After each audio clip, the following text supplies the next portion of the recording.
There's something about sitting in front of your laptop, playing chess against an engine that automatically adjusts to your own difficulty level, aesthetically speaking further away from art than any other piece of digital content on the World Wide Web, listening to 100% independent music, picked just last week by your favorite Bandcamp blogger and just posted yesterday.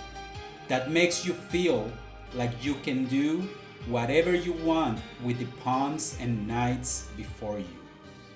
That the moves are yours to make and the object of your opening, if you think of chess as a package that is unraveled one move at a time, can be the tactical rendering of a remixological premise on speculation. The perpetual anxiety of considering every what-if scenario. Listening to 100% just posted independent music while World War III memes pour out of your Twitter timeline and are smashed into think pieces suggests the internet's own remixological nature is trying to bust in and irreparably alter this ancient board game that promises conflict resolution through math, logic, and algorithms. Meanwhile, musing on the embarrassing naivete of the traditional e4 opening somehow led me to the irony of 2 King e2, a performance piece of great repute on anarchy chess. A subreddit I have been lurking lately. You would think that anarchy and chess would have very little or nothing to do with each other, but then why not? Especially given contemporary internet culture's tendency to push all acts of human expression to their ironic conclusions by poking and prodding them until all truths are rendered fake. So, with 100% independent music rocking my brain, I open a new tab and listen to Kasparov talking about the specific objectives of his masterclass, which in this instance was about how all chess players are constantly searching for recognizable patterns that can be exploited through recognizable strategies and tactics. The more I listen to Kasparov, the more I hear him discussing, talking about, ruminating on chess games as transitional objects shaped by the collision of both players' personal style. This thinking of chess games as shared objects of personal expression is something I can of course agree with 100%. Thank you, internet memes, for this certainty. But Kasparov says that chess players should not look to express themselves solely because at times it is more important to make the opponent squirm. At times, in fact, that is all that a move can accomplish, to generate discomfort, but generate discomfort that is impactful and whose impact will be solidly carried forward for the duration of the game. He says that this feeling of generating discomfort that can force the opponent into making the wrong move is part of the desire to create a unique and favorable endgame, an endgame that actually reflects a recognizable pattern and is part of the playing style that we align ourselves with.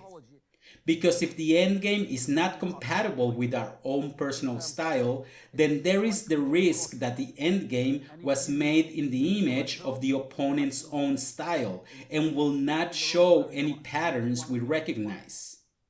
Whereas on the other hand, if the endgame seems familiar enough to at least play it as positions we recognize and dominate and even win, these are the objectives of chess, and can very much be crafted into a well-known position, one that we have played before, whose form is pleasant and attractive to us, then it will just reek of victory. It's something immediate. And, as the saying goes, checkmate. Not that every game of chess needs to end with a checkmate. Those who know enough patterns don't need to be mated. They can intuit an irreversible endgame and may choose to not stick around, i.e., they choose to resign. Which brings me back to speculation, but in a realist, calculated way, because to speculate within the rules of chess, which are different than the rules of combat, yet claim to be representative of them, if I understand them even a little, is something that occurs as a contemporaneous experience, one that is part of a flow of moves that both occur and are discarded, forming a multitude of potential outcomes while establishing a single main line.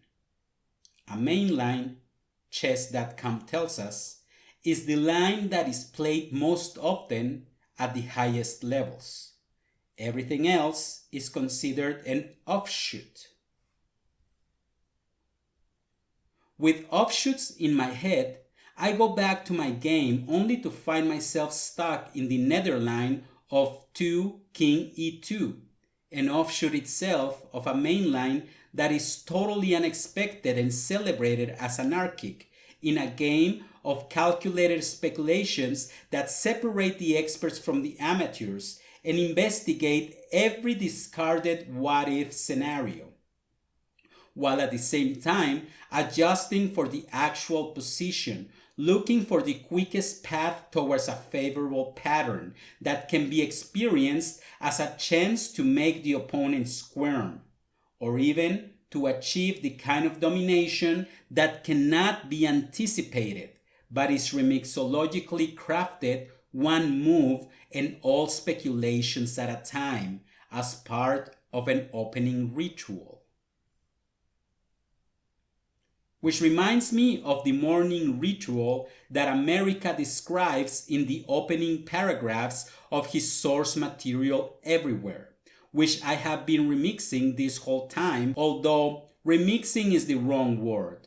Maybe I mean finding offshoots to America's mainline, i.e., further speculating on the what-if scenario of replacing his readings of Antin and Whitehead with games of chess that will allow me to craft a favorable endgame position to recognize a remix-type pattern in the form of chess games as shared objects of personal expression. There are personal expressions as actual entities hanging as canvases below this video. Canvases that depict 3 positions of the Kasparov against the world match of 1999, made things or objects that trace moves that never occurred yet a chess engine suggested. So please look away from the digital screen, literally tilting your eyes down towards the textile cartographies of unrealized mainlines and eagerly read them and say that, now I know the potential of chess games to become shared objects of personal expression, both for the players sitting across the board from each other and every pattern they studied and recognized as favorable, and every offshoot and what-if scenario, where even 2 King e2 can be remixologically calculated into the main line of every game of chess ever played.